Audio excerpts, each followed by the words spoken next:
Graças a Deus. Eu cumprimento os irmãos com a paz do Senhor. Quem está feliz com Jesus hoje? Então encontra uma pessoa bonita do seu lado e dê um sorriso para ela, nem que seja com os olhos, né? Uma alegria poder estar aqui nessa linda igreja, acompanhado da minha querida esposa, que esse ano completamos 29 anos de casado. E estou até meio perdido aqui, viu, irmãos? Vamos tendo paciência aí, tá? Alguém já fez alguma oração que se arrependeu depois ou não? Eu fiz, pastor. E eu passei a semana inteira orando. Falei, Jesus, não escuta aquela oração, não. Porque eu falei, Jesus, meu sonho é pregar na ADVEC antes de morrer. Você ri porque não é você, bocó. Depois, o dia que o pastor Silas me chamou, eu falei, meu Deus, e agora? O que eu faço? Não me leva não, senhor. Eu falei, será que a minha sogra está orando muito? Eu tenho paciência, né? Pois bem, vamos estar em pé em reverência à leitura da palavra do Senhor? Abra sua Bíblia no livro do profeta messiânico, no profeta Isaías, capítulo de número 43. Mais uma vez, muito obrigado, pastor Silas, pela confiança, pelo carinho. Cumprimentar aqui a pastora Elisete. A minha esposa quer ser discípula da senhora, viu? Ela formou esse ano em psicologia, a senhora precisa de uma assistente, está aí do lado da senhora. Os meus amigos aqui parlamentares, pastor Sóstenes, criador de pontes, muito obrigado, amigo. Pastor Otônio de Paula, Hélio Lopes, né? O filho do Otônio é seu filho, né, Otônio? Está bonitinho o menino aí, né? Deus é fiel. Isaías capítulo 43. Quem encontrou, diga amém. Mas assim diz o Senhor, que te criou, ó Jacó, e que te formou, ó Israel. Não temas, porque eu te remi. Chamei-te pelo teu nome, e tu és meu. Quando passares pelas águas, eu estarei contigo. Quando passares pelos rios, eles não te submergirão. Quando passares pelo fogo, ele não te queimará, nem a chama arderá em ti. Porque eu sou o Senhor teu Deus, o Santo de Israel, o teu Salvador, que dei o Egito por resgate, a Etiópia e Sebá por ti. Amém, igreja? Até aqui. Fecha a Bíblia, por gentileza. Coloque a mão no coração por um minuto. Senhor, nós te agradecemos e te louvamos, porque o Senhor é bom. Neste momento, Pai, eu lhe peço inspiração para poder falar à sua noiva. E que cada palavra que eu falar, Senhor, encontre guarida em um coração que esteja necessitado. Como sempre peço, gostaria que o Senhor cercasse esta igreja com a sua presença. E que num raio de 5 quilômetros, onde houver um demônio alojado, eu dou a esses demônios segundos para sumirem da penha. Porque se não sumirem, serão queimados pelo poder da sua glória que aqui será derramada. Rasgue o céu sobre nós, manda anjos de fogo descerem aqui. Que eles desçam com brasas de fogo nas mãos, esparramando essas brasas entre nós. E onde houver um crente cheio do Espírito Santo, pega ele nesta noite, Jesus, e mostra o caminho da verdadeira e poderosa adoração. Fala conosco, fica conosco, em nome de Jesus. E a igreja diz? Os que podem tomar o seu assento aplaudindo a Jesus, porque Ele é bom, porque Ele é maravilhoso. Quero agradecer também a Deus pela vida do pastor Alexandre, que cuidou da gente com tanto carinho, buscando a gente ali no aeroporto. Pastor Odilton, que conhecemos há muito tempo. Quando eu vi você de cabelo branco, eu falei, chegou a nossa idade mesmo, né? É o tempo, né? Pastor Daniel Candeias está aí? O garoto está ali, ele foi buscar minha esposa no aeroporto. Brigadão, viu, Candeias? E eu vi aqui também duas pessoas, pastor Silas, gostaria de citar. Um é o pastor Torquato, que está ali, amigo de longa data, e o pastor Jerônimo, ali de Cordovil. Quem viu o senhor foi o Odilton. Eu falei, será que eu conheço ele ainda? Conheço a luz. Eu falei, os olhos azuis, está ali. Deus abençoe. Amém. Querida igreja, noiva do Cordeiro, simpatizantes da nossa fé, amigos que vieram de perto ou de longe. Abrir a Bíblia Sagrada no livro do profeta Isaías é quase que uma aventura. Imagine você ler um texto escrito 700 anos antes de Jesus nascer, escrito por um vidente. Alguém escolhido por Deus para ter uma visão de longo alcance. No início, quando eu falei aqui o nome dele, a propósito eu disse, vamos abrir a Bíblia no livro do profeta messiânico, Rose. Porque não há na Bíblia nenhum profeta, nem antes nem depois de Isaías, que tivesse tanta intimidade com a chegada do Messias sobre a terra. Isaías é esse homem. Não se sabe o porquê. É um profeta mais diferente de toda a Bíblia Sagrada. Porque quando você lê a Bíblia, você vai ver que Deus busca os profetas nos rincões, Deus busca os profetas no meio da plebe, Deus busca os profetas porque eles têm uma vida muito simples e retirada. Mas Isaías não. Isaías, ele vem da aristocracia do povo judeu. Ele é sobrinho do rei que viveu no seu tempo, que é o famoso rei Uzias. Portanto, ele tem uma espécie de sangue azul nas veias. Então, ele tem uma proteção para poder profetizar. Tanto que, enquanto o tio dele era vivo, ele dava de dedo no nariz de todo mundo. Porque o profeta usa geralmente o dedo indicador, né? Ai de ti, ai de ti. Mas quando o tio dele morre, ele entra no santuário e ele para de ver a visão do tio, que é rei, e ele enxerga aquele que chamou ele de verdade, que é o eterno Deus de Israel. E quando ele vê o eterno Deus de Israel assentado num alto e sublime trono, cercado por serafins, que voavam acima dele cantando: santo, santo, santo é o Senhor dos exércitos. Isaías pega aquele dedo que ele apontou a vida inteira para os outros e aponta para ele mesmo. E ele diz: agora não é ai dos outros, é ai de mim, porque eu vou perecendo.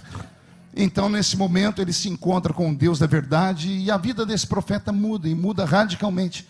Porque até então ele só falava da vida dos outros, só apontava o dedo, ou colocava o dedo na ferida do povo de Israel. Mas do capítulo 6 para frente, quando ele tem esse encontro com Deus, ele passa a ficar um pouquinho mais humano. E ele começa a falar de coisas que Deus pode fazer, e não somente coisas ruins. Ele não fala mais somente de peso, de chicotada, de terra que vai abrir e engolir, de céu que vai desabar. Não, ele começa a dizer: eis que uma virgem conceberá e dará à luz a um filho. Colocarão nele o nome de Emanuel, que significa Deus conosco. Ele vai extrapolar os limites da bondade, vai chegar a dizer assim: olha, chegará um tempo em que o menino vai brincar com a cobra, e o leão vai caminhar ao lado do cordeiro, e o povo de Deus não terá que ter dinheiro para comprar nem para vender. Será um tempo de abastança.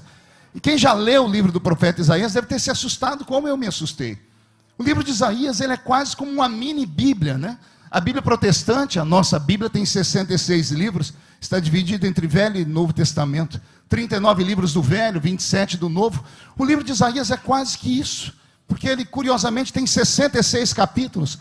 E quem lê do primeiro capítulo ao capítulo 39, parece que você está vendo o Velho Testamento inteiro desenhado, porque Deus tem numa mão um chicote, e na outra mão parece que ele tem um cajado, e ele desfere golpes sem ter nenhum tipo de constrangimento. O povo precisava ouvir aquilo. Mas quando você pega do capítulo 40 para frente, até o capítulo 66, Deus se abre em alegria, Deus se revela como Pai, Deus mostra a sua paternidade e começa a sustentar o seu povo. Assim como o Velho Testamento, se você torcer ele, não se assuste, se pingar sangue, ou se você escutar grito de ais e uis, porque é um tempo difícil, é um tempo sombrio sobre a terra. Mas quando atravessamos o Velho Testamento e entramos no Novo, eis que vem a luz lá no fundo do túnel, eis que o pecado deixa de ter tanto poder, e onde abundou o pecado começa a superabundar a graça. E lá vem o Messias, e lá vem ele sentando com pessoas que a sociedade não respeitava. Então, assim como a nossa Bíblia o livro de Isaías também é como que uma mini Bíblia, tanto que até hoje os judeus reverenciam esse texto. Quando Jesus estava pregando um dia na sinagoga e sacou de dentro de um vaso o livro, o rolo sagrado para ministrar, ele pega exatamente o livro do profeta Isaías, ele diz: é sobre mim que ele está falando, é sobre mim que está o Espírito do Senhor que me ungiu, para trazer um tempo de luz às trevas, para abrir os olhos dos cegos, para fazer os caminhos tortos se endireitarem. Então é um livro muito profundo. Faltar-me-ia tempo aqui para tentar traduzir em palavras as coisas que eu aprendi no livro do profeta Isaías. Mas quando eu chego no capítulo 43, que ele já está nesse período de bênção que eu falei para vocês, eu simplesmente me entrego. Porque Deus está convidando o profeta na calada da madrugada, porque parece que no Velho Testamento Deus só fala com profetas de madrugada. Deus espera o povo dormir, vai lá, chama o profeta é uma espécie de para-raio divino, né? Parece que, como Deus não dorme, o Senhor não dorme, o guarda de Israel não dorme, ele acorda o profeta e diz: vamos bater um papo. Eu tenho um povo que tem olhos e não vê, eu tenho um povo que tem boca e não fala, eu tenho um povo que chama bom aquilo que é mal. Todas as vezes que Deus acorda Isaías é só para alfinetar o povo. Mas no capítulo 43, Deus está feliz. Deus olha e diz: Isaías, eu tenho um povo. não são 2 nem 3, eu tenho um povo. E quando eu olho para esse povo, Isaías, e eles ouvem a minha voz e se convertem, o meu coração se abre para eles, e eu escondo o chicote, e eu escondo o cajado, e eu pego um vaso de alabastro, e derramo uma unção e azeite sobre a ferida do meu povo para curá-los. E eu quero que você leve um recado para o meu povo. Qual é o recado, Senhor? Diga a eles que se passarem pelas águas, as águas não podem afogá-los, mas se passarem pelo fogo, a chama também não vai queimá-los. E eu não sei se você percebeu que enquanto eu falava, quando eu falei de águas, a igreja vibrou. Quando eu falei de fogo, a igreja cessou. Era essa a reação que eu esperava. Por quê? Há um mistério aqui. Quando Deus vai falar com Isaías, eu repito, eu tenho um só povo, Isaías, mas eu tenho um povo que se divide em 2 grupos. Parte do meu povo está preparado para ouvir qualquer coisa que sai da minha boca, porque eles têm a sensibilidade de entender. Então o que eu falar, eles compreendem.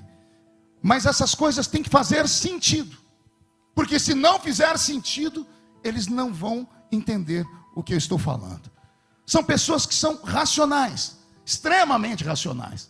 Só acreditam naquilo que eu falo, porque aquilo que eu falo, de alguma forma, se revelou na vida deles. Se eu falo algo que não faz sentido, eles se fecham. Então, para esses, eu sempre, quando vou falar, falo coisas simples. Promessas simples. Promessas que eles têm facilidade de absorver. Que tipo, Senhor? Essa, se passar pelas águas, elas não te afogam. Porque todo ser humano em vida vai ter a experiência do afogamento. Quer seja quando criança, na adolescência ou na velhice. Quem aqui já quase se afogou? Só uns 4 aí, o restante é tudo assembleiano que não vai no mar, viu, pastor? Nem na piscina, né? Todos nós já passamos pela experiência de afogamento. E a gente não se afoga só quando vai no mar, não. A gente se afoga às vezes tomando um copo d'água. A água entra por onde não devia. E graças a Deus nós temos a narina que sai tudo por aqui. Afogamento. Então parece que a nossa psique está preparada para ouvir coisas assim, e por isso nós reverberamos. Existem coisas que são tão simples e fáceis de ser entendidas, que às vezes, antes do pregador falar, o povo já entra em êxtase dando glória a Deus. Vou dar um exemplo. Se o senhor tomasse hoje aqui o pastor Odilton, ele olhasse para a igreja e dissesse assim: no final desse culto o senhor tem uma palavra para você, a palavra é essa: todos que saírem daqui sairão debaixo de uma promessa, e a promessa é esta aqui: crê no Senhor Jesus e será salvo tu e a tua casa.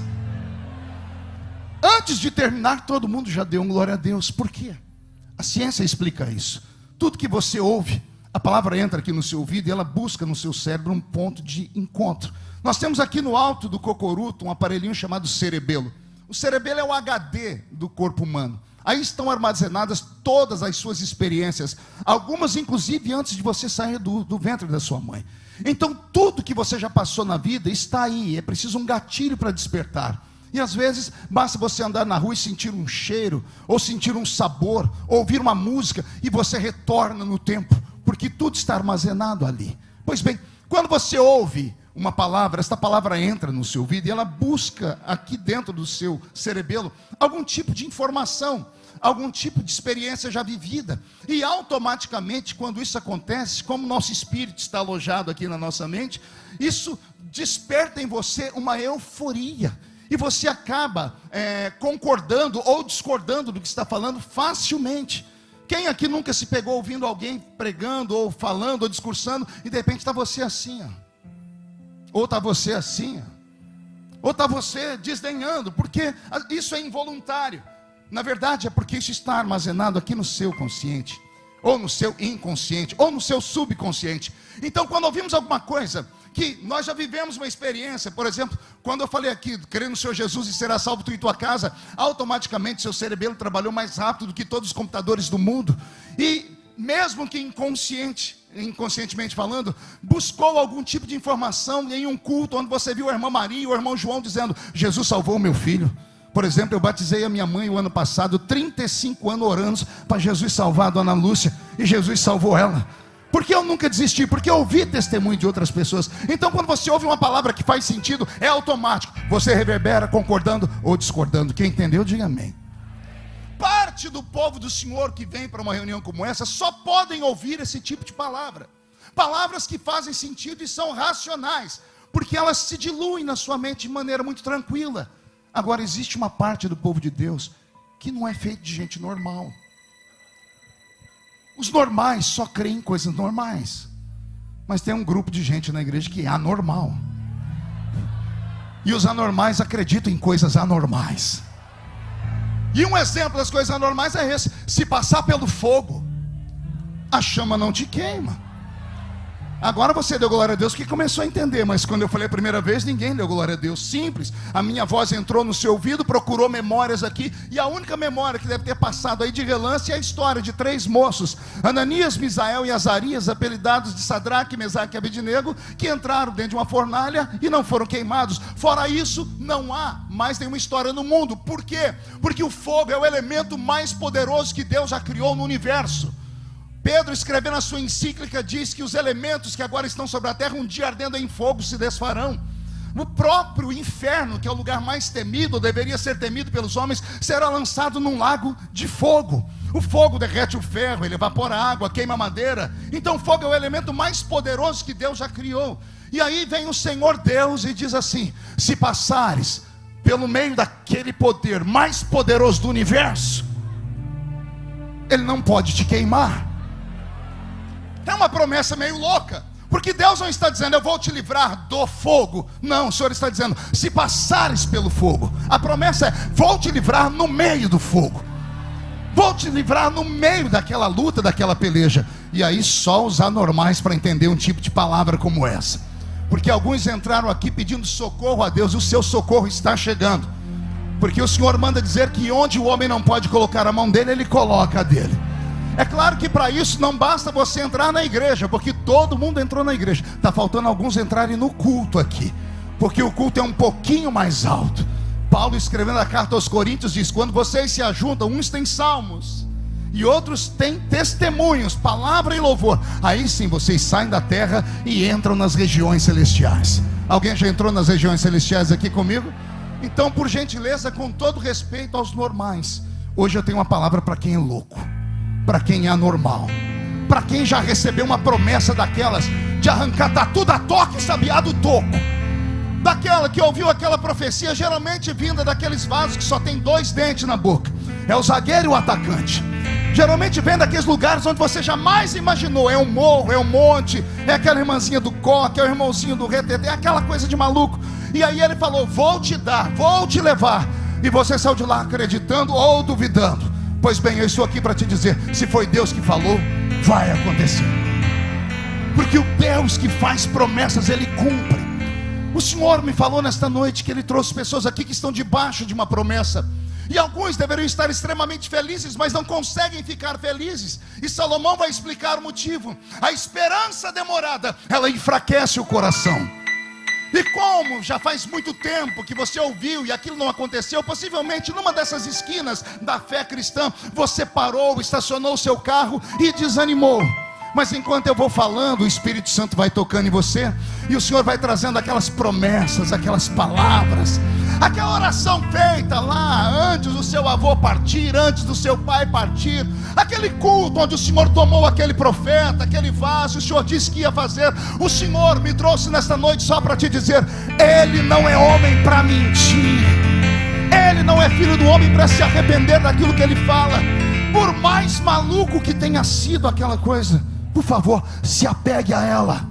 Se apegue a essas coisas que parecem ser anormais, porque o meu Deus ama criar portas onde não existe nem parede. O meu Deus ama criar coisas que os homens jamais imaginariam que poderia acontecer.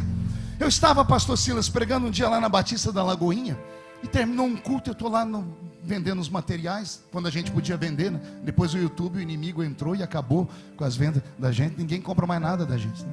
Mas eu ficava feliz vendendo meus DVDzinhos. Chegou um mineiro para falar comigo, mas era um mineiro muito matuto, mas bem da roça mesmo, e ele estava com uma sacolinha de plástico branca, né? E ele olhou para mim, chegou como mineiro, né? Pelas beiradas, e ele disse: ô pastor Marco, eu senti de te dar um presente. Eu falei: eu senti de receber, me dê logo. Porque é raro alguém querer dar alguma coisa para a gente. Eu falei: eu senti, me dê logo. Ele enfiou a mão dentro daquela sacolinha e tirou uma caixa de paçoquinha embrulhada. Alguém já comeu isso aqui? Vou elogiar no idioma de Minas, ô trembãoço, né? E eu estava com a fome, né? Quando eu desembrulhei a paçoquinha, dei a primeira mordida, O mineiro deu golpe. Falou, pastor, o senhor pode orar por mim agora? Depois da paçoquinha eu faço qualquer coisa por você, né? E eu, ao invés de orar, eu caí na besteira de falar, qual o problema? Eu não devia ter feito isso. Ele falou para mim assim, pastor, é que ontem de noite eu fui numa vigília. Eu conheço vigília. Vigília foi a primeira vez que eu vi. Eu falei, e aí? Eu falei, não, pastor, mas não foi numa vigília comum, não. Foi numa vigília de crente doido. Eu acho que isso é redundância, porque vigília é só para doido mesmo, né? Porque parar de dormir, vir para a madrugada, não é só maluco, né? E eu falei, e aí, meu filho? Ele falou, e aí, pastor, que lá pelas tantas veio um profeta doido falar comigo. Queridos, eu conheço profeta doido de vigília, de crente doido, mas eu queria ouvir da boca dele. Eu falei, o que é um profeta doido, meu filho? Pastor, é aqueles profetas que quando vêm profetizar para a gente, em vez de só profetizar, eles quase matam a gente do coração. Eu falei, mas como foi? Eu estava escorado na parede, pastor, olhando para o púlpito. O senhor sabe que vigília é assim, né? Tem a hora do fogo, a glória, e daqui a pouco todo mundo quieto, né? Aí quando está quase todo mundo querendo dormir, alguém bate um pandeiro. Tem gente que já volta falando em línguas. É uma coisa de maluco isso. Ele falou, quando estava nesse quesito de silêncio, pastor, o profeta veio por trás, na ponta do pé, botou a mão no meu ombro, e ele parou de falar. Eu falei, foi pastor, que eu quase tive um desarranjo. Ele falou, mas por quê? Porque ele botou a mão no seu ombro? Não, pastor, que não deu tempo de olhar para trás. Eu falei, mas por quê, meu filho? Pastor, quando eu fui olhar para trás, o profeta fez assim, homem! Quase um tei. Eu falei, e aí, meu filho? E aí, pastor, quando eu voltei em mim, o profeta estava me olhando com aquela cara feia, fazia assim com a boca. O homem agarrou a minha mão, pastor, e disse assim, homem, entra tu comigo nessa carruagem de fogo.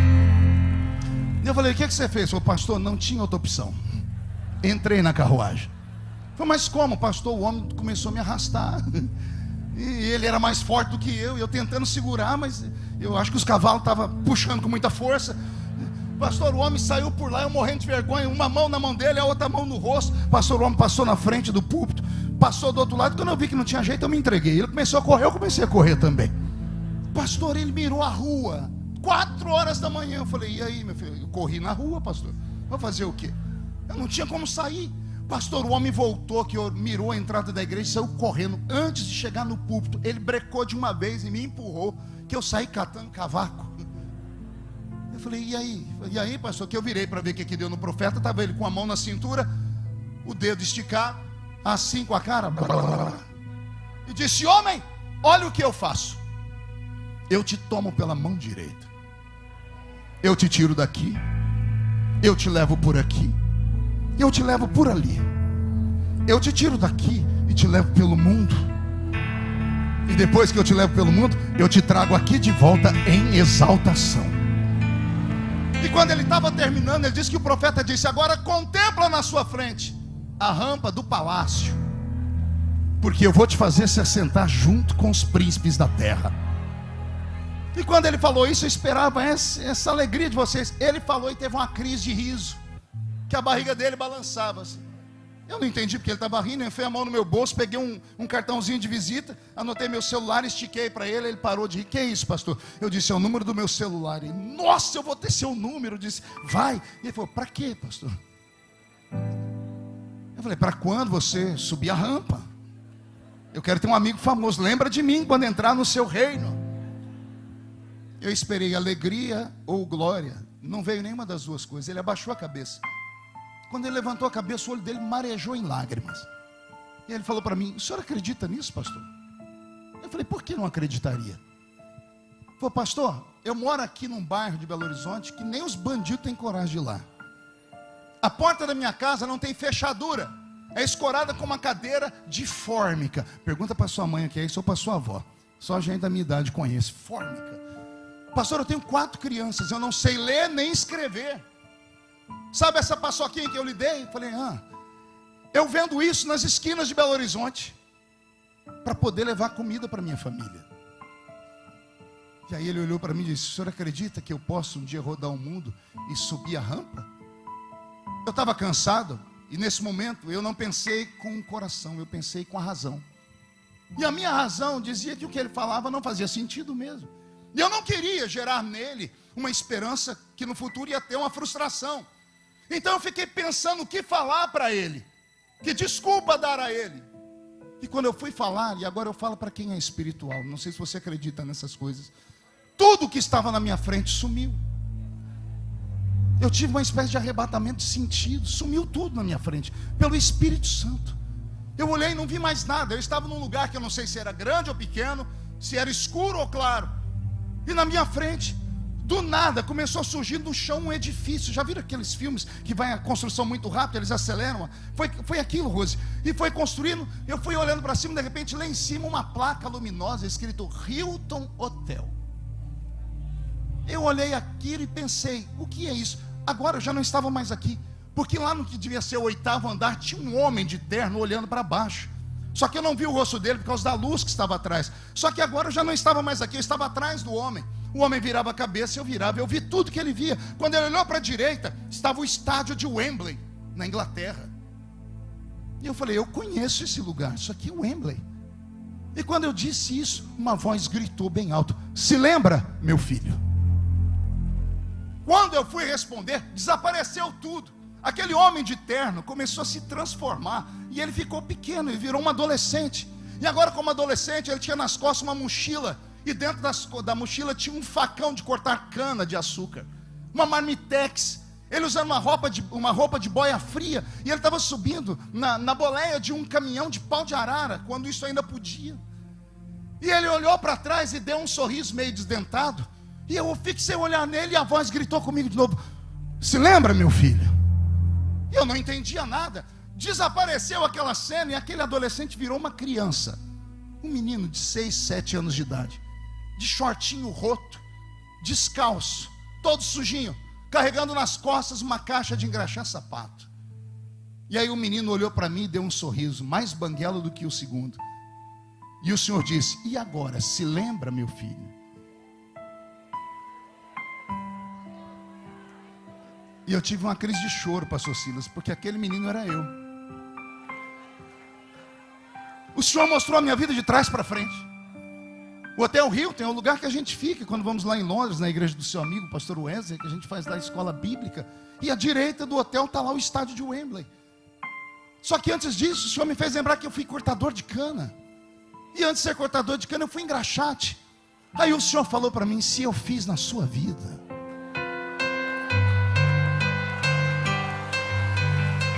eu posso fazer na vida de qualquer pessoa.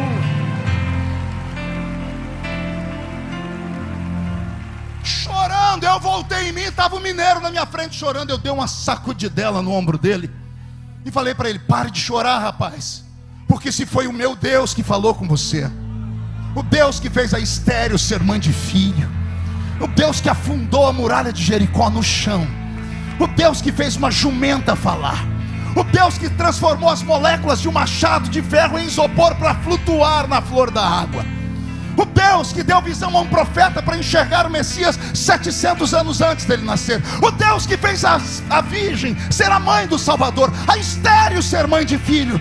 Se foi ele quem falou, quem viver verá, para ver que tudo que sai da boca dele se cumpre. E eu só queria saber uma coisa, será que eu estou pregando no lugar certo? Alguém aqui que está debaixo de uma promessa de Deus violenta? Se você está debaixo de uma promessa de Deus violenta, por que essa cara feia, parecendo que foi batizado num pote de vinagre? Por que ficar olhando o pregador com um olhar de dúvida, com esse olho seco, parecendo olho de sapo que morreu no dia de enchente? Se você tem uma promessa de Deus, por que ficar num culto como esse com essa boca travada, essa boca de aço, essa língua de ferro, esse queixo de concreto? Se você tem uma promessa de Deus, reage, agarra o diabo pelo chifre, esfrega a cara dele no chão. Não me interessa as circunstâncias, não me importa onde você mora, não me importa o que falaram para você.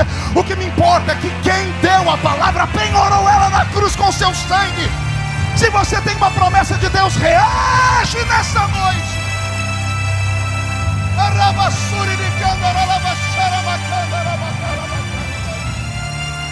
Ah, meu Deus do céu, quem tem promessa de Deus não pode se entregar, não pode andar pelas ruas do Rio de Janeiro com esse ombro caído, parecendo um menino que tomou uma pedrada, ou uma rolinha que caiu de cima de uma árvore porque tomou uma pedrada de um menino levado. Você não é um ser humano normal, você deixou de ser normal quando entregou a vida para Jesus. Paulo, escrevendo a carta aos Coríntios, mapeou 3 tipos de homens: há entre vós os naturais, os carnais e os espirituais. O homem natural é aquele que nasceu uma vez só. E eu não estou pregando para pessoas que nasceram uma vez só, estou pregando aqui para pessoas que nasceram 2 vezes. E isso por si só já é uma loucura. E quando você nasceu a segunda vez, você herdou características do seu Pai do céu.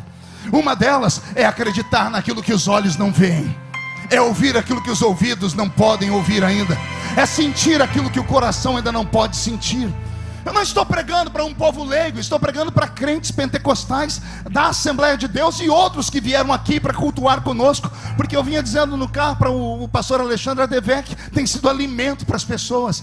Só Deus sabe onde este culto está entrando agora. Só Deus sabe quantas pessoas estavam desanimadas e agora estão recebendo esta palavra, porque aqui há um portal do céu aberto. Estamos trazendo o céu para a terra, ou a igreja está subindo para o céu. E eu só queria desafiar os pentecostais aqui a não se sentirem constrangidos, pelo menos nesse momento, a adorarem a Jesus na beleza da sua santidade. O pastor Silas nos ensinou aqui no início o que é esse culto e para que serve esse culto. Não é para você colocar Deus na parede, porque Deus não é uma espécie de gênio da lâmpada, que você esfrega a lâmpada e ele sai e realiza 3 desejos. Não, Deus sabe o que é preciso fazer na sua vida, mas Ele pergunta: você sabe o que você precisa fazer nesse culto? Isso aqui não é um teatro, isso aqui não é um cinema onde você escolhe o filme que quer assistir. Aqui é um quartel-general. Estamos aqui recebendo armadura nova, recebendo armamento novo. Estamos aqui sendo curados das feridas, porque o verdadeiro demônio não está aqui, está lá fora. E o verdadeiro demônio, ele só não consegue encarar crentes malucos que acreditam no invisível, que acreditam no incrível. Então reage.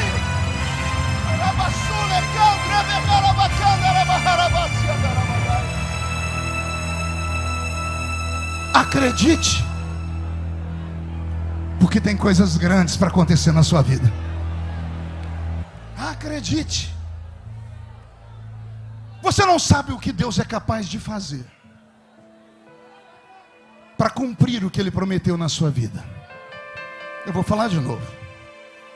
Você não sabe o que Deus é capaz de fazer. Ele mata, Ele dá vida, Ele abre porta, Ele fecha a porta, Ele muda governo, Ele muda a pessoa da rua da sua casa, Ele muda do bairro, da cidade. Esse é o Deus que você serve. Não é um Deus que está pregado em uma cruz ainda. Ele está vivo e é grande. E Ele é tão grande que os pés dele caminham dentro da Adevec nessa noite.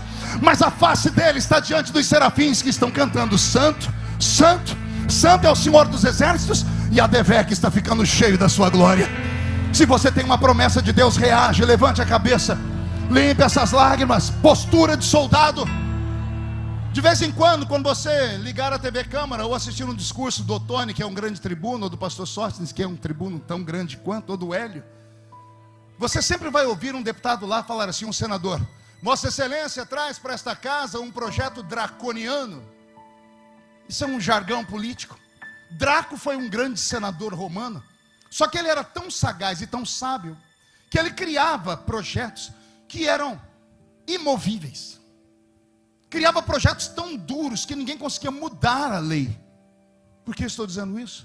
Porque no Velho Testamento, quando questionaram Deus sobre as coisas que Ele falava, Ele deixou uma lei escrita: não sou homem para mentir, não sou filho do homem para me arrepender das coisas que eu falo.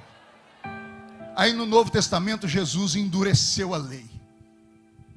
Jesus não revogou, Ele melhorou a lei, Ele transformou a lei do pai dele numa lei draconiana. Ele disse assim: com meu pai vocês ouviram ele dizer que ele não é homem para mentir, nem filho do homem para se arrepender acerca do que ele fala. Eu endureço a lei e digo assim: passa o céu, passa a terra, mas as minhas palavras, quem te falou foi Deus? Então reage nessa noite. Quem te falou foi Deus?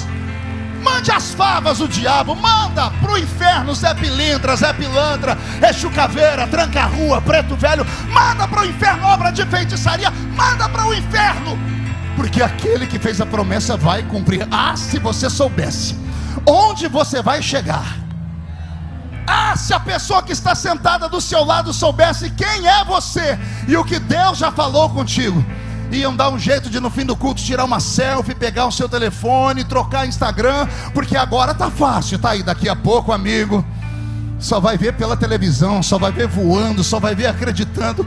O Deus que fala, o Deus que promete, cumpre. Tem coisas que Deus fala que nós com a mente racional questionamos. Vou dar um exemplo, usar o meu exemplo. Eu congregava lá em Orlândia, pastor Silas, onde em nome de Jesus o senhor vai estar pregando ano que vem na escola bíblica. Eu congregava numa igrejinha desse tamanho, era um salãozinho, chamava Salãozinho da Rua 1. Pense num salãozinho abençoado. O meu pregador preferido era o irmão Ovídio Ramos, um presbítero de quase 2 metros de altura, igualzinho o Hélio, né? A mão dele parecia uma raquete de tênis, né? E a barriga dele é aquela barriga de presbítero de interior de São Paulo. Aqui no Rio é tudo light, né? Mas lá é naquela curva da prosperidade, né? Cemitério de frango. O irmão Ovídio era uma bênção, porque ele não sabia ler. Os diáconos da igreja não sabiam escrever. E os crentes que no salãozinho não sabiam falar. Aí imagina quando um que não sabe falar chama o diácono que não sabe escrever e pede para escrever um pedido de oração. Aí o pedido, que foi escrito por quem não sabia e falado por quem não entendia, foi parar na mão de quem não sabia ler. Quando chegava um pedido na mão do irmão Ovídio, diante do Senhor, a gente entrava em oração. Quando ele lia de uma vez, a igreja fazia assim. Quando ele começava a ler, a gente entrava em oração. Jesus, ajuda o teu servo. Um dia ele estava lá no culto, ele falou, vamos orar aqui pela irmã Isabel, que, segundo consta, fez uma cesariana. Vamos orar para a irmã Isabel, que fez uma cesariana. Levanta a Isabel, 12 aninhos. Irmão Vídeo, eu sou Isabel, e daí? E daí que eu não fiz cesariana não, eu estou aniversariando. Ele é tudo a mesma coisa, é tudo festa, é tudo uma benção. Pense numa prova. Um dia o irmão Ovídio conseguiu fazer um milagre. Está ali a minha esposa que não deixa mentir. Ele conseguiu pegar um hino da harpa cristã e colocar numa música que não tinha nada a ver com o hino. Uns milagres que só acontecem no interior, no meio da roça. Ele pegou aquele hino assim. Já refugia a glória eterna de Jesus, o Rei dos Reis, breve os reinos desse mundo. Lindo esse hino, né? Ele conseguiu cantar assim, ó. Já refugia a glória eterna de Jesus, o Rei dos Reis, breve os reinos desse mundo seguirão as suas leis, e os sinais da sua vinda já se mostram cada vez. Ele cantou Asa Branca. E o pior não é isso, eu era menino, sentado atrás de uma pia de cozinha, porque era um boteco, eu rachando de rir. Levantou a profetisa da reunião, irmã Maria de Paula, 2 dentes na boca, o zagueiro e o atacante. Estão rindo do que, menino? O irmão Vídeo está cantando uma música diferente. Vocês não veem que Jesus deu para ele um cântico espiritual? E a glória caía. Nesse salãozinho, um dia eu estou lá e Deus tomou essa mesma irmã Maria de Paula. Ela virou para trás onde eu estava, apontou o dedo e disse assim. Eu vou traduzir, porque ela falou em rocianês. Vocês não entendem isso, eu vou traduzir. Ela disse assim: chegará um tempo que eu vou te usar tanto, mas tanto, que você vai falar em cima e embaixo, para frente e para trás, para a esquerda e para a direita, ao mesmo tempo, porque eu tenho pressa. Eu entrei no mistério, o salãozinho gritou. Quando estava todo mundo alegre, levantou um presbítero, que era o mais estudado da igreja. Ele sacudiu um sininho, lá ainda tinha um sininho. Ele falou assim: irmãos, só um minutinho. E ele disse: irmã Maria de Paula, lhe conheço há 500 anos. A senhora é uma mulher de Deus, que Deus usa, mas o que a senhora acabou de falar, desculpa, não foi Jesus. E ela falou: por que não? Porque a senhora acabou de falar uma heresia. Ela levantou e disse: o quê? E ele disse: heresia, o que é isso? Ele falou: é o que é antibíblico e leva o homem para o inferno. A velha quase infartou. Ela disse: eu não falei nada disso não. Eu só falei que Deus vai usar esse menino para cima, para baixo, esquerda, direita, frente e atrás, da mesma hora. Ele disse: pois bem, isso é uma heresia, porque só Deus é onipresente. Só Deus está em cima e embaixo. Só Deus fala para frente, para trás, esquerda, direita ao mesmo tempo. E eu me lembro que ela sentou triste, e eu que estava pulando e gritando, sentei mais triste ainda. Você ri porque não era você. Eu saí de lá angustiado, eu fiquei com uma vergonha na igreja, os meninos da igreja tudo mexendo comigo. E aí, ô herético, eu nem sabia o que era isso. Passou o tempo, e ó como Deus é justo. Um dia eu estou descendo do púlpito da igreja, porque eu já era pastor, E eu encontro no corredor a irmã Maria e o presbítero. E o que eu não entendi na hora, não é que Deus me traz na hora a memória e me explica. Olha como Deus é bom. Primeiro Ele vem e complica a vida da gente inteira. Depois Ele vem e descomplica como num passo de mágica. E só depois Ele explica porque Ele tinha complicado. Entendeu aí ou não? Deus chama Moisés e diz: segue a nuvem, o GPS. Senhor, eu conheço a terra, não segue a nuvem. A nuvem leva ele para frente do mar. Complicou a vida dele inteira. Aí ele cai de joelhos: Senhor, o Senhor diz: toca nas águas, você tem um cajado na sua mão. Ele tocou nas águas, abriu o mar. O problema mais difícil se soluciona. Quando ele chegou do outro lado, ele quer caminhar, o Senhor diz: para, olha para trás e contempla o seu inimigo pela última vez. Porque eu vou te explicar agora, porque eu compliquei lá. Eu queria acabar com o exército inimigo de uma só vez.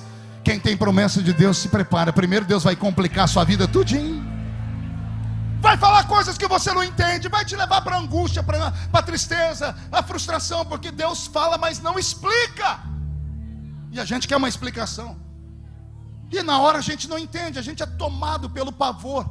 Mas quando Deus fala, Ele cumpre. Sentei com o presbítero e disse: é hora do senhor pedir perdão a essa mulher, porque ela nunca mais profetizou. Ele disse: por quê? Quem bate esquece, quem apanha não. O senhor se lembra daquele dia? O dia que ela falou que você ia ser Deus, eu saí na defesa dela. Ela nunca disse isso. Ele falou: pois eu me lembro bem. Ela disse que você ia falar para frente, para trás, para direita, esquerda, para cima e para baixo ao mesmo tempo. Isso não é ser onipresente. Eu disse: não. Isso é tecnologia. O queixo dele caiu. Ele falou: explica. Eu disse: explico. Eu era menino na Vila Tatu e nunca imaginei que Deus ia me dar um ministério com DVDs, com CDs. Eu nunca imaginei que um dia ia ter YouTube. Eu nunca imaginei que um dia o Senhor ia me dar um programa de televisão como eu já tive. E só Deus sabe, enquanto eu estou pregando aqui agora, as pessoas que estão acessando os canais do YouTube estão assistindo uma mensagem minha que eu preguei ontem, ou que eu preguei há 30 anos atrás. Porque quando Deus fala, Ele cumpre. Nem que Deus tenha que fazer aparecer o que ainda não existe. Pega esta palavra, porque isso é só para quem é louco. Nem que Deus tenha que fazer criar algo que ainda não existe, mas o que Ele prometeu na sua vida vai acontecer. Alguém acredita nessas maluquices de pregador? Então recebe esta palavra. Tem um texto da Bíblia, eu encerro aqui, que me deixa sempre meio apavorado quando eu leio. Tem um homem no lombo de um cavalo guiando Israel para uma grande vitória. E o Senhor diz: eu entrego o inimigo na sua mão hoje. Eu amo quando Deus dá datas. Entrega o inimigo na sua mão hoje. E o cidadão acreditou, e o povo foi com ele. Quando eles estão correndo atrás dos inimigos, e os inimigos sentados em cavalos árabes, os cavalos correm demais. O moço para o cavalo, olha para o Senhor: hoje não dá, amanhã terminaremos a peleja. E o Senhor diz: eu falei hoje. Não diz a Bíblia, digo eu. Se fosse eu, falei: Senhor, meu cavalo não é um morcego que tem radar na cabeça. Não é uma coruja que enxerga no escuro. Como é que eu vou lá enfrentar o inimigo se olha o sol se pondo ali, olha a lua brilhando ali? Eu imagino Deus sentado no trono olhando, eu e a minha boca. Os serafins aqui atrás dizendo: santo, santo. Deus tem que dar um jeito. Stephen Hawking, aquele físico britânico, uma das maiores mentes do mundo, herdou o trono que era de Albert Einstein, físico. Ele escreveu num livro chamado Universo em uma Casca de Nós. Ele diz que o universo é um corpo crescente que se expande. Ele diz que se houver alguma retração, que 1 milímetro que seja, se o universo retrair, a mesma explosão que criou o universo é a mesma explosão que destruirá o universo. Por que eu estou dizendo isso? Porque o que aconteceu nesse texto de Josué foi anormal. Na visão humana, era como se Deus dissesse assim: Josué, eu falei, eu cumpro. Visão humana, Deus coloca uma mão debaixo do sol e a outra em cima da lua. Quer luz? Tá bom aí a claridade? Um pouquinho mais de luz. Vai, Josué, não fica à noite até que o inimigo caia, porque eu prometi a promessa hoje. Essa é a pregação do evangelista. Agora, escute o que a ciência fala. Nós vivemos no universo, nós temos um endereço, somos o terceiro planeta que gira ao redor do Sol. Nós giramos no sentido horário. Se você abrir a água da pia da sua casa, você vê que ela gira no sentido horário. No Brasil, só no Marco Zero, lá no Amapá, é que gira ao contrário, por causa do magnetismo do centro da Terra. Nós temos no centro da Terra uma massa chamada amálgama, e dentro dela está minerais, e o centro da Terra é tão quente quanto a superfície do Sol. E é por causa dessa ebulição toda que ela vai soltando gases, e a Terra só não explode por causa dos sucos que existem dentro dela. E esse suco se transforma em veios de água, e essa água é que dá vida às flores, que dá vida às plantas. As plantas sugam a água, e durante o dia elas geram para nós oxigênio. E quando a gente dorme, elas fazem o processo da fotossíntese, e faz à noite o gás carbônico. É tudo um reloginho. E tudo isso funciona porque o Sol vai girando e a Terra vai girando. Nós não percebemos como ela gira, porque somos muito pequenos, tacanhos diante dela. Mas a Terra gira a milhares de quilômetros por hora, por minutos. É uma coisa absurda que não dá para dizer para você aqui. A Terra gira. E ela gira por quê? Por causa do centro dela, esse magnetismo, essa pressão toda. É como uma panela de pressão. Quem já cozinhou feijão aqui? Se não tivesse aquela válvula, acontecia o quê? Explodia. A Terra vai girando, e como ela é poderosa, ela vai fazendo girar todos os planetas que estão alinhados com ela. Tudo no sentido horário. Amém? Quando ela se afasta do Sol, inverno. Quando ela se aproxima do Sol, verão. Quando, no giro de 24 horas que ela leva para dar um giro em torno dela mesma, é o sistema de rotação e translação. Ela leva 365 dias de 24 horas para dar um giro ao redor do Sol, e 24 horas para dar um giro em torno dela mesma. Por isso que ela se afasta do Sol e se aproxima da Lua dia e noite. Amém? Até aqui? Aí Deus vem e fala para um cidadão ali, ó: eu entrego o inimigo na sua mão hoje. Minha visão: Deus coloca uma mão debaixo da terra e outra em cima. Jó diz que a terra é sustentada por algo invisível, um eixo invisível. E Deus faz assim com a terra. Ele gira ao contrário. Está escrito, o relógio de Acais girou 10 graus ao contrário. Só que se Stephen Hawking está certo, quando a terra retrai, era para ter tido uma explosão e acabado com o universo inteiro. Mas não acabou. Por quê? Porque tinha um homem sentado num cavalo com uma promessa. A promessa é: o inimigo cai hoje. Você conseguiu entender? O Senhor te trouxe hoje aqui só para te dizer: se passares pelo fogo, a chama não vai queimar você. Se você tem uma promessa, por mais maluca que seja, se agarre a ela. Expulse essa timidez, expulse esse espírito que te faz desacreditar em tudo. Não acredite em Sambalates e Tobias. Não dê ouvido a esses coveiros de igreja, que talvez nunca experimentaram aquilo que você está experimentando e não querem que você experimente. E vivem dizendo para você: não creia, porque não vai acontecer. Eu sou uma testemunha viva de que vai acontecer. É claro, só vai acontecer se você reagir. Se você acreditar. Alguém acredita nessas loucuras?